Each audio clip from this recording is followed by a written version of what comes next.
அனைவருக்கும் காலை வணக்கம். நம்ம இன்னைக்கு என்ன தெரிஞ்சுக்க போகிறோம்னா, முக்கியமான விஷயங்க, யாருமே சொல்லாத விஷயமா அப்படின்னா, இது நிறைய பேர் சொல்லக்கூடிய விஷயம். நீ நல்ல உயரத்தில் நீ வளர வேண்டுமென்றால் பலரது வாயில் விழுக வேண்டும். பலரது உன்னை பேசுவார்கள், திட்டுவார்கள், பல பேட் கமெண்ட்ஸ் வரும். எல்லாமே அனுசரித்து எல்லாத்தையும் காது கொடுக்காம நீ கேட்டுகிட்டே வந்தேனாத்த நீ முன்னேற முடியும். உனது வாழ்க்கை முன்னேறும், நீ முன்னேற்றப்படுவாய் என்று பல்வேறு விதத்தில் உங்கள் நண்பர்களோ தெரிந்தவர்களோ தெரியாதவர்களோ யாரோ ஒருவர் உங்களிடம் சொல்வார்கள், உங்களிடம் கூறுவார்கள். உண்மையான சாத்தி கூறானா 110% உண்மையான, 190% உண்மையுமாங்க. ஏன் யார் மேலேயும் யாரு கண்ணிலையும் படாமல் பட்டு பேச்சு வாங்காமல் வர முடியாதானா? பேச்சு வாங்காமல் வர முடியும்னு சொல்கிறீங்க, 10% தான், 90% வர முடியாதும்பாங்க. நிறைய பேர் பேச்சு வாங்காமல், ரொம்ப பேட் கமெண்ட் வாங்காமல், பேசுகிறக்கு இடம் கொடுக்காமையெல்லாம் வளர்ந்தவங்களாம் நிறைய பேர் இருக்கிறாங்க. நிறைய ஸ்பீச்சர்ஸ், ப்ரொமோஷன் ஸ்பீச்சர் இருப்பாங்க. டான்ஸரெல்லாம் இருக்கிறாங்களான்னா டான்ஸரெல்லாம் கஷ்டம். 100% 1% இருக்கலாம். ஏன்னா ப்ராப்பராக டான்ஸராக இருப்பாங்க, இல்லைன்னா எதுவும் கற்றுட்டு வந்திருப்பாங்க, இல்லைன்னா இயற்கையிலேயே டான்ஸ் ஆடுறதுக்கு உண்டானதாக இருக்குது. ஆடுற ஸ்டெப்பே சூப்பராக இருக்குது. அவங்களெல்லாம் பார்த்திங்கன்னா யாருமே தப்பு சொல்லாத மாதிரி சில ஸ்டெப்புகளும் சில விஷயங்களும் ஒன்றி இருக்கிறனால எந்த ஒரு கமாண்டுக்கும் இடம் கொடுக்காமல் வந்திருப்பாங்க. ஒரு சிலர் அந்த 10%ல் பார்த்திங்கன்னா ஒரு 5%, 4% அவங்களோட திறமை காட்டிட்டு, முழுவதும் திறமையை காட்டிட்டு, ஏன் இப்படி நம்மளை பேசுகிறாங்க திட்டுறாங்க சொல்லிட்டு அதுலேருந்து பின்வாங்கி வெளியே போயிடுவாங்க. திறமை இருக்கிறவங்க பின்வாங்கி வெளியே போயிடுவாங்க. 5% உள்ளே வருவாங்கன்னா 5% ஓரளவுக்கு வருவாங்க. திறமையை காட்ட ஒரு லெவலுக்கு வந்திருப்பாங்க. ஒரு டிஸ்ட்ரிக்ட், ஜோனல், பட்டிமன்றம், சில ஸ்பீச், ப்ரொமோஷன்ஸ், இதுலையெல்லாம் இந்த 5%ல் முக்கி 3% இதில் வெளியே வந்துடுவாங்க. வெற்றி பெறது எத்தனை %? 2% எப்படி 2% மட்டும்தான் வெற்றி பெறுவாங்க. எத்தனை 100ல் 1,00,000 பேர் முயற்சி செஞ்சாங்கன்னா 2,000 பேர் மட்டும் வெற்றி ஆகிறதுக்கு வாய்ப்பு இருக்குது. அதில் ஒரு 10% இருக்குது. அதில் 100%னா அதில் வெற்றியாகாத ஒரு 2 பேர் தான். 2,000 பேர்த்தில் ஒரு மீடியாவுக்கு ஒரு வருடத்துக்கு எத்தனை பேர் வெற்றியாக வாங்கினா, ஒரு மீடியாவில் ஒரு வருடத்துக்கு 2,000 பேர்த்தில் ஒரு 20 பேர் 10% வெற்றியாகலாம். அவ்வளவுதான். அவர்கள் மட்டும்தான் கமாண்ட் வருவதை எப்படி தடுக்கலாம், நம்ம இப்படி அந்த கமாண்டுக்கெல்லாம் உள்ளே போகக்கூடாது.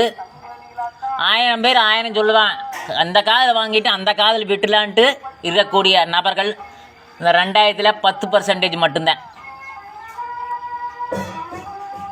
100%ல் வெறும் 2,000 பேர், 1,00,000ல் 2,000 பேர் செலெக்ஷன் ஆகிறாங்க. இந்த 2,000 பேர்த்தில் வெறும் 10%,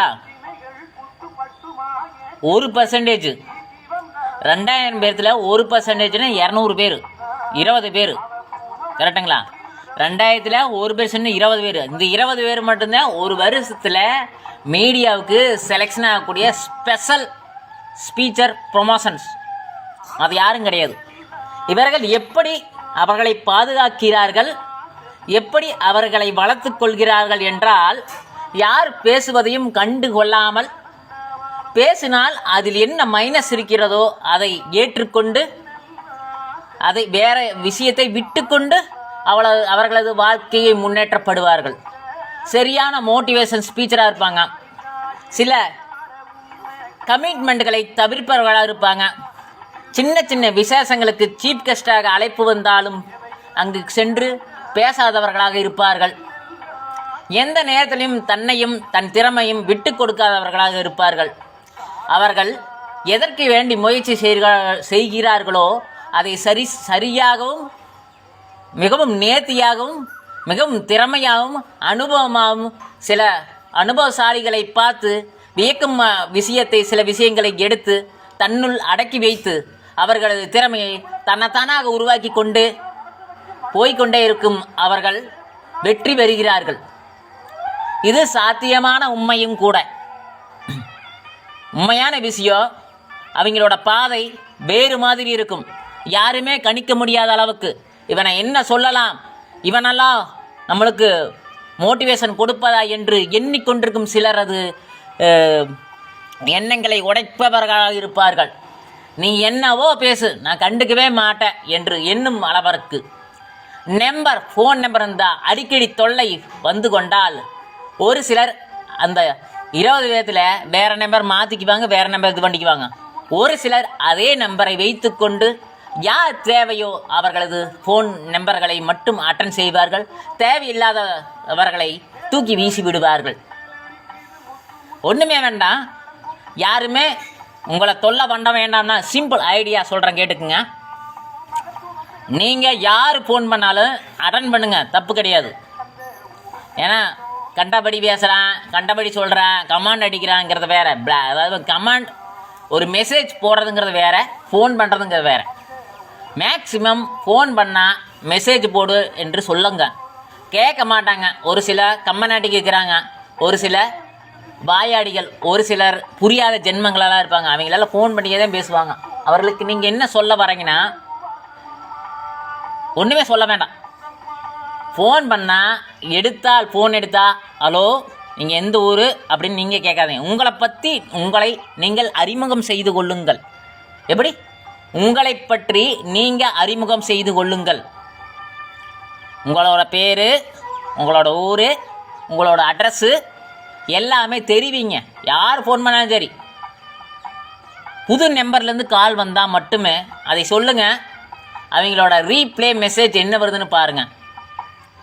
உங்களை பற்றி உங்கள் ஊர், உங்களோட அட்ரஸும் கூட சொல்லுங்கள், லேண்ட்மார்க்கும் கூட சொல்லுங்கள். சரிங்களா?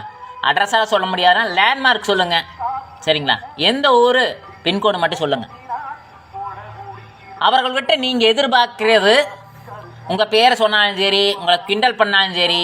சரிங்களா? நீ சொல்லிவிட்டு உங்கள் பேர், உங்கள் ஊர் விலாசம் சொல்லுங்கள் அப்படின்னு சொல்லுங்கள். சொல்கிறவங்ககிட்ட பேசுங்க, சொல்லாதவங்ககிட்ட விட்டுருங்க. முடிஞ்சு போச்சு பிரச்சனை. பாதி பிரச்சனை முடிஞ்சு போச்சு. பாதி பிரச்சனை இல்லை, 98% முடிஞ்சு போச்சு.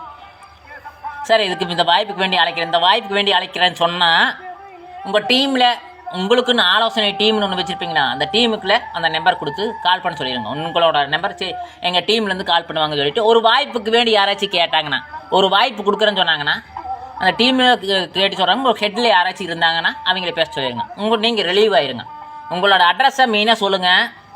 நீங்கள் எங்கே இருக்கிறீங்க, என்ன அட்ரஸ்ஸு அப்படின்னு சொல்லுங்கள். கேட்டு அவங்க சொல்லினா கட் பண்ணிவிட்டு போங்க. வேணாப்பா நான் பேச விரும்பலை அப்படின்னு சொல்லிட்டு விட்டுருங்க. இல்லையா வாய்ப்பு கொடுக்குறேன்னு சொன்னாங்கன்னா உங்களோட டீமுக்கு அந்த நம்பரை ஃபார்வேர்ட் பண்ணி விட்டுருங்க. ஃபோன் பண்ணி பேசிக்கிட்டு இதுலேருந்து தப்பிக்கலாம், பேட் கம்பெனிலேருந்து தப்பிக்கலாம்னா சில விஷயங்கள்லேருந்து தப்பிச்சு உனது வெற்றியை நோக்கி, குறிக்கோளை நோக்கி செல்பவர்கள் ஏகப்பட்டவே இருக்கிறாங்க.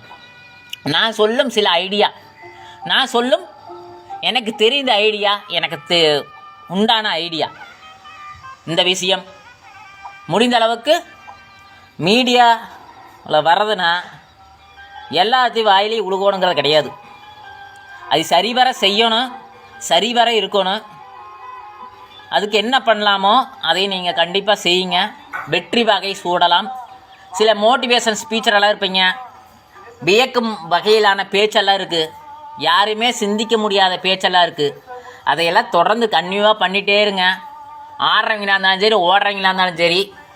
நீங்கள் நினைக்கலாம் அவங்க ஸ்டெப்பு நல்லா போடுறாங்க, இவங்க ஸ்டெப்பு நல்லா போடுறாங்கன்னு. ஸ்பீச்சரே ஒரு சில ப்ரொமோஷன்ஸே இருக்கக்கூடியவர்களே ஓடுறது ஆடுறது இருந்தால் தயவு செய்து நீங்கள் இந்த ஸ்பீச்சுக்கு என்ன முக்கியத்துவம் கொடுக்குறீங்களோ, யாரை பார்த்து கற்றுக்கொண்டீர்கள் இந்த ஸ்பீச், இந்த ப்ரமோஷன் ஸ்பீச் நீங்கள் யாரை பார்த்து கற்றுக்கிட்டீங்க? யாரையுமே பார்த்து கற்றுக்கலைன்னா உங்களுக்காக நீங்கள் உருவாக்கப்பட்டது என்றால், நீங்கள் யூடியூப் சேனல் வச்சுக்கிறீங்க, ஒரு இன்ஸ்டாகிராமில் இருக்கிறீங்க, ஸ்பீச்சு உங்களோட வேலை. நீங்கள் சொல்கிறது 4 பேர்த்துக்கு பயனுள்ள கருத்தாக இருந்தால் அந்த ஸ்பீச்சில் என்ன முயற்சி செய்கிறீர்களோ அது அந்த மாதிரி ஓட்டத்திலும் ஆட்டத்திலும் பாடுதலிலும் முயற்சி செய்யுங்கள். வருவதை கண்டு கொள்ளாதீர்கள். யாராவது உங்கள் நண்பர்களே சொல்லுவாங்க, சூப்பர் ஸ்டெப்பு போடுற, அந்த மாற ஓடு, இந்த மாற ஓடு, இப்படி ஆடு, அப்படி ஆடு, அதை மாற ஆடும், இதை மாற குதிக்கணும்னாலும் சொல்லுவாங்க. உங்கள் நண்பர்கள் அதில் அனுபவம் இருந்தால் நீங்கள் ஏற்றுக்கொள்ளுங்கள். அனுபவம் இல்லை என்றால் ஒருபோதும் ஏற்றுக்கொள்ளாதீர்கள். ஏன்னா அந்த ஸ்டெப்பு வராது. ஏன் வராதுன்னா, நீங்கள் ரொம்ப நாளாக ப்ராக்டிஸ் பண்ணிகிட்டே இருக்கிறனால அந்த ஸ்டெப்பு வந்து ரொம்ப ஸ்பீடாகிடும். அந்த ஸ்டெப்பு மறுபடியும் நீங்கள் போடணுன்னா கஷ்டம். பெரிய பெரிய டான்ஸரெல்லாம் இருக்கிறாங்க, அவங்கள வந்து ஒரு சில சின்ன சின்ன ஸ்டெப்பு போட சொன்னால் போட மாட்டாங்க. ஏன்னா அந்த உடம்பு வாகு, அவங்களுக்கு இந்த வளையும் தன்மை, இந்த நெளியும் தன்மை, இந்த சுழிவு எல்லாமே மற்றவங்களை காட்டிலும் வேகமாக இருக்குது. தடக்கு படக்கு உடம்பு வளையக்கூடிய தன்மையான ப்ராக்டிஸ் பயிற்சி இதெல்லாம் இருக்கிறனால அவங்க வந்துட்டு அவ்வளோ சீக்கிரம் அந்த பழைய ஸ்டெப்பு போட முடியாது. ஒன்றும் வேணாங்க, பெரிய பெரிய டான்ஸரே அவங்க ஃபஸ்ட்டு முதல் போட்ட ஸ்டெப்பை போட சொல்லுங்க, ரொம்ப கஷ்டப்படுவாங்க. ஏன்னா பயிற்சி செஞ்சு பயங்கரமான ஸ்பீட் ஆன ப்ரொமோஷன் ஆக்டருங்கிற மாதிரி ரொம்ப கண்ணே நிமிக்கிறதுக்கு முன்னாடி ஆடக்கூடிய அளவுக்கு டான்ஸர் ஆகிப்பாங்க. அவங்கள முதல் ஸ்டெப்லேருந்து ஆட முடியாது, மற்றவங்களாட்டம் ஆட சொன்னாலும் ஆடக்கு கஷ்டமாக ஆடுவாங்க. அதாவது வந்து ஒரு டான்ஸ் மாஸ்டர் எல்லா ஸ்டெப்பும் போடுவாங்க, இல்லைன்னு சொல்ல.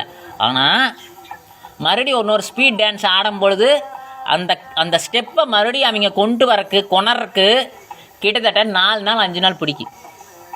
மனசில் உள்ள வாங்கிக்கிறது, இப்படியெல்லாம் போடக்கூடாதா, இந்த மாதிரி இருக்கக்கூடாதா, இவங்களுக்கு வேண்டி இப்படி ஆடணும்னு மனசுக்குள்ளே ஏற்படுத்தி சில உடம்புகள் உள்ளுறுத்தல் உள்ள ஏற்பட்டு சில விஷயங்களை ஆட்பட்டு தடைபட்டு வெளியே வந்து 4 நாள் 5 நாள் அதில் வேஸ்ட் ஆகி உங்களோட டான்ஸும் அதில் வேஸ்ட் ஆகி அவன் சொல்கிறா இவன் சொல்கிறா அதை சொல்கிறா இதை சொல்கிறான்னு அதையும் இதையும் கேட்டு உங்களை நீங்கள் வெட்டி செய்து கொள்ளாதீர்கள். நீங்கள் ஸ்பீச்சுக்கு எவ்வளவு முக்கியத்துவம் கொடுக்குறீங்களோ அந்த மாதிரி ஆட்டத்துக்கும் ஓட்டத்துக்கும் சில கண்டுபிடிப்புக்கும் சில குக்கிங் சிஸ்டமேட்டிக்கும் ஒரு சிலர் பன்முகத்திறமைனா பல்வேறு துறையில் இருப்பாங்க. அந்த ஸ்பீச்சில் இருக்கிறவங்க ஒரு நேரம் ஸ்பீச்சுக்கே போவாங்க. இந்த மாதிரி பல்வேறு துறையில் இருக்கும்போது ஒரு கேட்டகரியில் உங்களை தொல்லை பண்ணினா, ஸ்பீச்சில் தொல்லை பண்ணினா அந்த ஸ்பீச்சுக்கு என்ன நீங்கள் ப்ரமோஷனுக்கு என்ன நீங்கள் ஃபாலோ பண்ணுறீங்களோ அதை தயவு செய்து இதை ஃபாலோ பண்ணிங்கன்னா மீடியாவில் இல்லை எங்கேயுமே உங்களை வந்து பேட் கமெண்ட்ஸோ ஏதோ ஒரு விஷயங்கள் அசைச்சு பார்க்கணும்னு நினைக்கக்கூடிய விஷயங்களையும் கூட அசைச்சு பார்க்காத அளவு உங்கள் திறனை நீங்கள் கண்டிப்பாக காட்டிட்டு போயிட்டே இருக்கலாம். சில அடி பட்டுத்தான் தீரும், அதை ஒரு சில அடிகள் பட்டுத்தான் தீரும். சில விஷயங்கள் நீங்கள் அவாய்ட் பண்ணலாம். யாரையும் புண்படுத்துகிற மாதிரி பேசாதீங்க. அந்த மாதிரி ஸ்பீச்சர்ஸ் ஒரு சிலர் ஒவ்வொரு மாதிரி பேசுவாங்க. வாழ்க்கை தத்துவங்கள் சில விஷயங்கள் எடுத்து கூறுவது, மோட்டிவேஷன் கொடுப்பது என்று பல்வேறு மனிதர்களுக்கு, புரியாத மனிதர்களுக்கு, நம்மளவே திட்டக்கூடியவங்களுக்கு, இந்தந்த வேலையெல்லாம் செட் ஆகாதுங்கிறவங்களுக்கு அவங்கள கூப்பிட்டு ஒரு மோட்டிவேஷன் ஸ்பீச் போட்டு அவங்களுக்கு புரியும்படி பேசுனா நீங்கள் அந்த இடத்துல நிற்பீங்க. எவ்வளோ கோவப்பட்டாலும் சரிங்க, அவனுக்கு புரியும்படி என்னை சொல்லுங்கள்.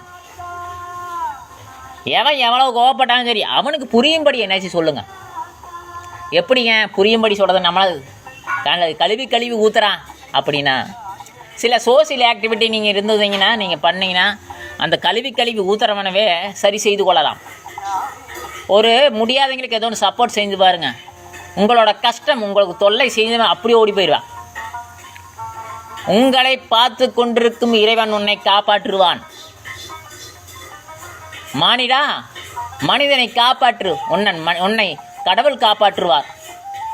மானிடா, மனிதனை காப்பாற்று, உன்னை கடவுள் காப்பாற்றுவார்.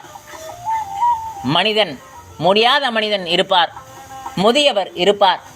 90 வயதாக இருக்கும், 70 வயதாக இருக்கும், 80 வயதாக இருக்கும். ஒவ்வொருவரும் நடக்கும் பொழுது தயவு செய்து எங்கே என்று கேட்டு கூட்டி சென்று வீட்டில் விட்டுட்டு வாருங்கள்.